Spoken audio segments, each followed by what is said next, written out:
മാനവികത ഉണർത്താൻ കാന്തപുരം എ.പി. അബൂബക്കർ മുസ്ലിയാർ നടത്തുന്ന കേരള യാത്ര മഹത്തായ രണ്ടാം വാരത്തിൽ പ്രവേശിച്ചു. ചെല്ലുന്നിടത്തൊക്കെ വമ്പിച്ച ആൾക്കൂട്ടമാണ്. റിസാല വാരികയുടെ പുതിയ ലക്കം കേരള യാത്ര പ്രമാണിച്ച് പ്രത്യേക പതിപ്പാണ്. കാന്തപുരവുമായി എ.കെ. അബ്ദുൾ മജീദ് നടത്തിയ സുദീർഘമായ അഭിമുഖ സംഭാഷണം. പിന്നെ മതം, മനുഷ്യൻ, മാനവികത എന്ന വിഷയത്തെക്കുറിച്ച് മതപണ്ഡിതന്മാരും മനുഷ്യാവകാശ പ്രവർത്തകരും പങ്കെടുക്കുന്ന ചർച്ച.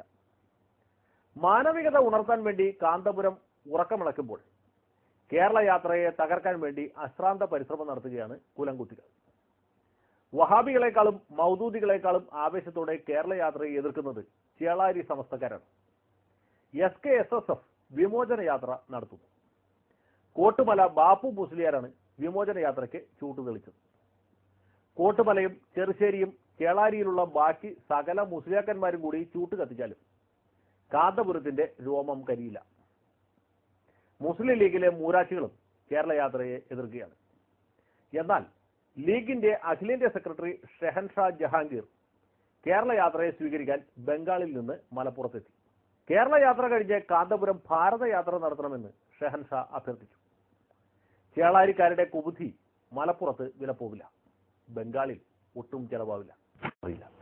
തീവ്രവാദത്തെ ചൊല്ലിയുള്ള ചർച്ചകൾ പൊടിപാറവേ മാനവികത ഉണർത്താൻ വേണ്ടി കാന്തപുരം എ.പി. അബൂബക്കർ മുസ്ലിയാർ നടത്തിയ കേരള യാത്ര തിരുവനന്തപുരത്ത് സമാപിച്ചു.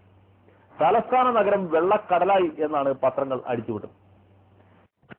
കേരള യാത്രയ്ക്ക് ബദലായി ഇ.കെ. വിഭാഗം സുന്നികൾ സംഘടിപ്പിച്ച വിമോചന യാത്ര കോഴി കോട്ടുവായിട്ട പോലെ സമാപിച്ചു.